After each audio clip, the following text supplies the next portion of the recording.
Hello everyone, DMFF here, and today I am bringing you a deck tech for a format in Magic the Gathering that my playgroup and I have been toying with a bit. And this format is known as Modern Beyond Horizons. I have also heard it known as Pure Modern, but essentially this format is the Modern format without any of the universes beyond or Modern Horizons sets. So this goes back to basically what Modern used to be. Cards from standard sets from like 2002 till now. So no direct to Modern stuff, which I think is really good for the format. So enough about talking about the format. Here is the deck. This is Jund Delirium Shadow, and I've made Jund Delirium Shadow before in regular Modern. Unfortunately, Death Shadow is kind of weak in regular Modern right now with all of the super powerful stuff that has been direct to Modern. So, going back to my Modern roots, for Modern Beyond Horizons, we have Jund Delirium Shadow. So this is a mid-range Jund deck that focuses on Delirium and Death Shadow. We're going to want to rip our opponent's hand. We're going to want to control the board and hit with really good mid-range creatures. So we will start the deck tech right away. Firstly, we have 4 copies of Death Shadow, part of the namesake of the deck. Death Shadow is a 13/13 for 1 black mana that gets -X/-X, where X is your life total. So we're going to want to be getting down to the lowest of totals to swing big with this Death Shadow. Now we'll get into the Delirium portion of the deck. Delirium, when 4 different card types are in our graveyard, will activate Delirium. Various different cards have different effects based on whether Delirium is active or not. We'll get right into the creatures that have Delirium or directly benefit the Delirium strategy. Firstly, a card that benefits the Delirium strategy and the Death Shadow strategy is Fairy Dream Thief.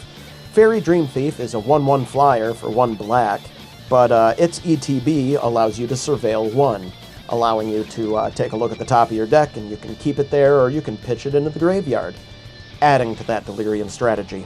Additionally, you can pay 2 and 1 black when this thing is in the graveyard, exile it to draw a card, and lose a life.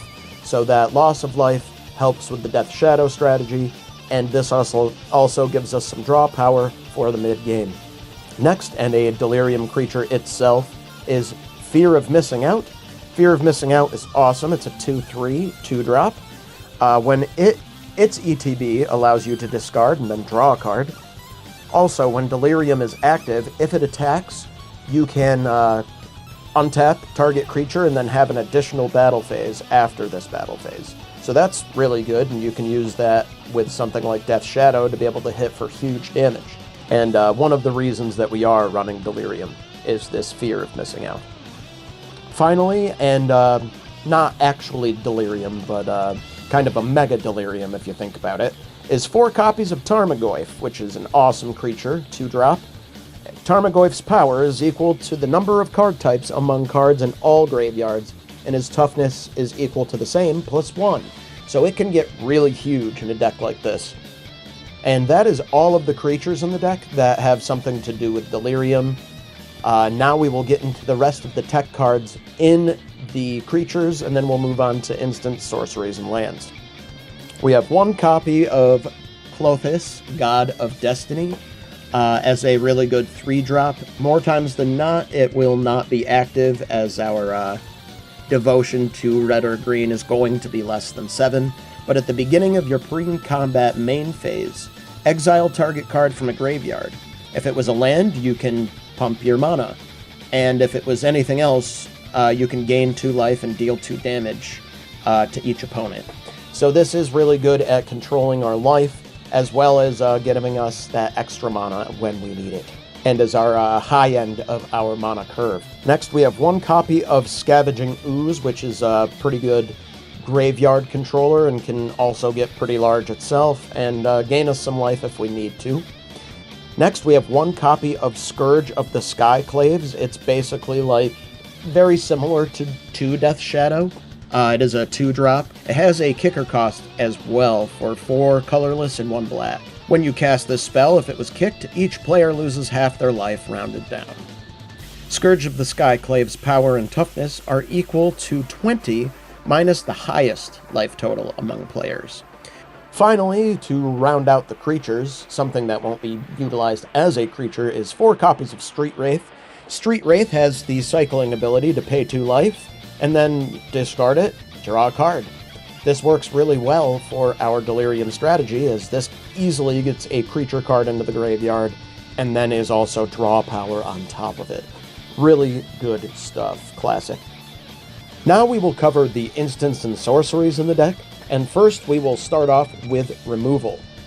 We have 1 copy of Abrupt Decay that is an uncounterable removal, but it has to be 3 mana or less. We have 1 copy of Bitter Triumph as a good removal spell in this deck. You just have to pay the additional cost of discarding a card or paying 3 life to destroy a target creature or planeswalker. We have 2 copies of Fatal Push as nice, cheap removal that synergizes well with fetch lands. Finally, to round out our removal, we have 3 copies of Lightning Bolt that can double as removal or targeting our opponent's face to deal direct damage to them or even hit their planeswalkers if we so choose. That's all for the removal. Let's get into the rest of the tech cards for the deck, instants, sorceries, and artifacts. We have 2 copies of Demonic Council. Demonic Council allows you to search your library for a demon card, reveal it, and put it into your hand, then shuffle. The demon card that we have in our deck is Scourge of the Skyclaves, but Demonic Council has Delirium. When Delirium is active, it becomes Demonic Tutor, so it is just straight up Demonic Tutor many, many times in this deck, so you can search up just about anything you want. We have 2 copies of Inquisition of Kozilek as solid hand rip, alongside 4 copies of Thoughtseize, as Thoughtseize is the greatest hand rip card available and also synergizes with the deck better. Finally, we have 4 copies of Mishra's Bauble as an additional cantrip in the deck that functions very well with Delirium, as you tap and sacrifice it to look at the top card of either player's library, and then draw a card during the next standby phase, or upkeep, which is really good. Now we'll quickly brush up on the lands. We have 4 copies of Bloodstained Mire and 4 copies of Wooded Foothills for great fetch land potential, being able to fetch up everything that we need within the deck. We have all shock lands for our fetchables and basics, of course.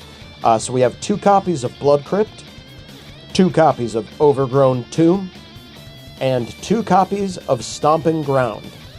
Utilizing 2 copies of each really rounds out the mana in the deck and allows for great color fixing. As for the basics, we have 2 copies of Swamps and 1 copy of each Mountain and Forest. We have more black mana in the deck, as we have more black mana symbols in our casting costs. So we run 1 additional Swamp to try to perfectly balance our color fixing. And that is everything for the main deck. Love this deck a lot, but let's get into the side deck now. We have 2 copies of Alpine Moon as Land Hate and Tron Hate specifically, as Tron is still a decent deck in this format. 1 copy of Ashiok Dream Render as solid Graveyard Hate, and also turn off our opponent's ability to search their library. 1 copy of Assassin's Trophy for additional single target removal. 1 copy of Damnation for mass removal. 2 copies of Dismember for non-destruction removal. 2 copies of Duress if we need more hand rip and they have less creatures and stuff to remove. 1 copy of Necromentia as anti-combo technology. 2 copies of Surgical Extraction as more anti-combo technology. And 3 copies of Veil of Summer against those pesky control decks. So that's the deck. This deck is a really solid mid-range deck that can kind of play all roles, controlling the beginning of the game, and then hitting hard by the mid and end stages of the game. I hope you enjoyed the deck, as I definitely enjoyed rebuilding a Death Shadow deck. Death Shadow is something that I've been playing in Modern for a very long time, and it's good to see that it can make some showings in this format.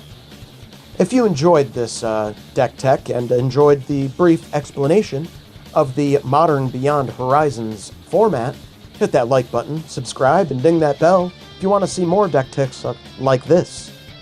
Thank you so much to KML3170, my one VIP DMFFer. If you would like your name or username read off at the end of my videos, join my Patreon today. It is found in the description below. Anyway, I hope you all have a wonderful day, and I'll see you all in the next video. Take care.